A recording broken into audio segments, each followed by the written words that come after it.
안녕하세요. 펀드메딕입니다. 구독과 좋아요 부탁드립니다. 마음 편한 자산 배분, 시황 신경 쓸 필요 없이 꾸준히 불입만 하면 되는 상품으로서의 대표주자 TDF 소개해 드려봅니다.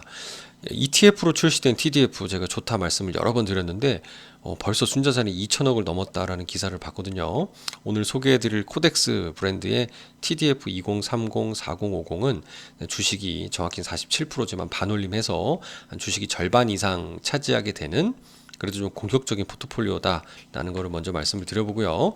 이제 이 기사가 1월 한 중순쯤 났어요. 코덱스 TDF, ETF 3종의 순자산이 2천억 돌파했다. ETF로 출시된 TDF를 말하는 거죠. 축하드립니다. 이 상품 좋다라고 진작에 보고 말씀을 드렸는데 저도 이거 투자하고 있고요.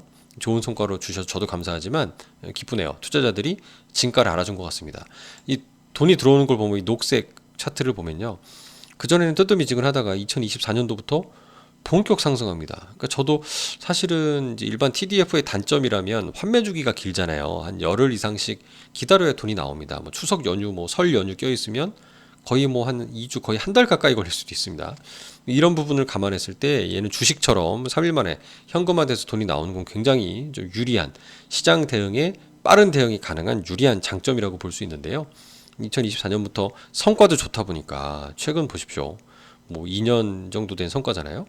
2년 성과에 무려 이제 45% 가까이 되는 성과입니다. 나쁘지 않죠? 굉장히 좋은 성과를 내주고 있습니다.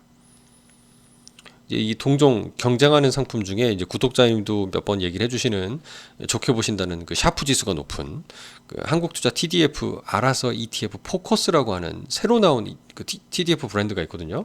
이 ETF가 들어가서 헷갈리시면 안 돼요. 이거는 ETF를 투자하는 펀드고요. 위에 코덱스 TDF는 ETF입니다. 그냥 순수하게. 그래서 두 개는 차이가 좀 다릅니다. 그런데 하여튼 성과가 좋아서 한투의 TDF 알아서 ETF 포커스의 2050도 성과가 오히려 더 좋습니다. 소폭 0.6%포인트 정도 좋은데요. 환매 주기가 좀 기니까 라는 점이 좀 핸디캡이 있는 거. 그 다음에 전통적으로 많이 팔리는 업계에서 가장 유명한 미래에셋의 전략 배분 TDF 2050 같은 빈티지로 비교해봐도 얘보다는 성과가 월등히 좋은 것을 볼 수 있습니다. ETF 성과가 확연히 좋고요. 일단 한투 ETF 성과가 좋구나 라는 것도 같이 말씀을 한투 TDF ETF 성과가 좋다는 것도 말씀을 드려보겠습니다. 정리하면 이렇죠. 한국투자 TDF 알아서 포커스 성과가 제일 좋고요. 코덱스의 2050, 그 다음에 미래에셋 전략 배분 TDF 순입니다. 저는 고르라면 글쎄요, 그냥 코덱스 선택해도 좋지 않을까라는 생각을 가져보고 있습니다. 이 상품은 이제 펀드는 제가 일전에도 말씀드렸지만 뭐 라인업을 성과에 따라서 해주는 또는 해주지 않는 판매사들이 다 나눠져 있어서 내가 이거 좋아서 가입하려고 보면 막상 상품이 없는 경우가 많습니다. 이런 관점에서는 코덱스 같이 ETF 브랜드들은 특히 증권사들의 경우 라인업이 좀 용이하게 돼 있다 보니까 주식처럼 거래하잖아요. 그래서 좀 선택의 폭이 넓다라고 그러니까 용이하다라는 말씀 드려봅니다. 편의성 면에서 말이죠.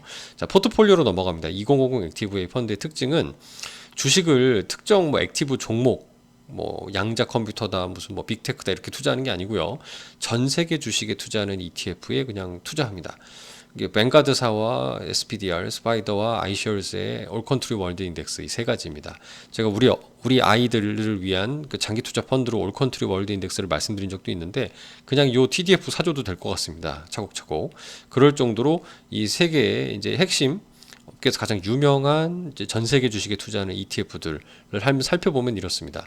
여기 엣지 주려고 나스닥 100도 좀 일부 들어가 있네요. 자, 먼저 뱅가드사의 VT의 티커락을 가진 겁니다. 얘는 특징이 전 세계 주식이지만 미국 비중이 62.3%입니다.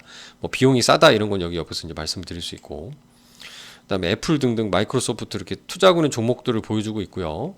그다음에 옆에 섹터 면에서는 기술주 테크놀로지가 26%로 가장 높구나라고 보여집니다. 자, 다시 두 번째입니다. 스파이더사의 MSCI를 찾아볼게요. SPGM이라는 티커를 가진 ETF입니다. 얘는 이제 미국 비중이 소폭 높네요. 63% 정도 되고요. 이제 종목은 그렇고 IT 비중은 좀 낮습니다. 23% 정도로. 아까 26이었으니까 23 정도니까 조금 낮았구나라고 볼 수 있고, 그 다음 이제 에퀴라고 하는 올컨트리 월드 인덱스 ETF입니다. 이제 얘는 지금 63.94. 미국 비중이 가장 높네요. 그리고 IT 비중이 24% 정도 됩니다. 그러니까 뭐 크게 차이는 큰 틀에서 유사한 궤를 하고 있는 그런 ETF 3종입니다. 전 세계 주식이고요. 미국 몰빵이 아니라 남은 국가들에서의 기회도 가져볼 수 있는 장점이 있다라고 볼 수 있겠습니다. 그래서 이렇게 전 세계 주식에 투자할 수 있는 이제 나눠서 투자하는 해외 주식형, 그리고 나스닥 100도 소폭 여기 지금 최근에 트렌드가 좋으니까 쫓아가는, 그래서 주식 비중은 도합 76.18% 수준의 순자산이 1594억 수준입니다. 그러니까 2천억을 넘었다고 하면 이 나머지 게 이제 4030이 뭐 400 몇십억밖에 안 된다는 얘기죠. 그러니까 대부분은 2050으로 팔렸다는 거니까 너무 수익률에만 의존 안 하셨으면 좋겠습니다. 채권은 국내 채권으로만 투자하고 있어요. 그 점도 저는 괜찮은 것 같고요. 아직은 한미 금리차가 역전이 되어 있지 않습니까? 굳이 환해지하고 났을 때의 수익률을 감안해 보면 미국채 투자하는 게 메리트가 아직은 없는 상황은 맞기 때문에 이 전략이 좋은 것 같아요. 2040의 경우는 노란색으로 표시해놨더니 종목의 차이는 없습니다. 미국 배당 커버드 콜 액티브만 조금 3% 차이가 있을 뿐이고요. 주식 비중은 65.22% 수준으로 소폭 50보다 낮고 순자산은 249억 수준입니다. 2030은 47.17% 수준의 주식 비중, 제가 이거 반올림해서 50이라고 말씀을 드린 건이고요. 얘도 배당 커버드 콜 액티브가 일부 좀 들어가 있고 순자산은 240억 수준입니다. TDF 성과 굉장히 잘 내주고 계셔서 시황 고민 없이 그냥 뭐 시장은 계속 우상향한다, 자본주의가 망하지 않는 한이라는 관점에서 기술주 집중도에 부담스러우신 분이라면 이런 상품이 좋은 대안이 될 거라 생각합니다. 감사합니다.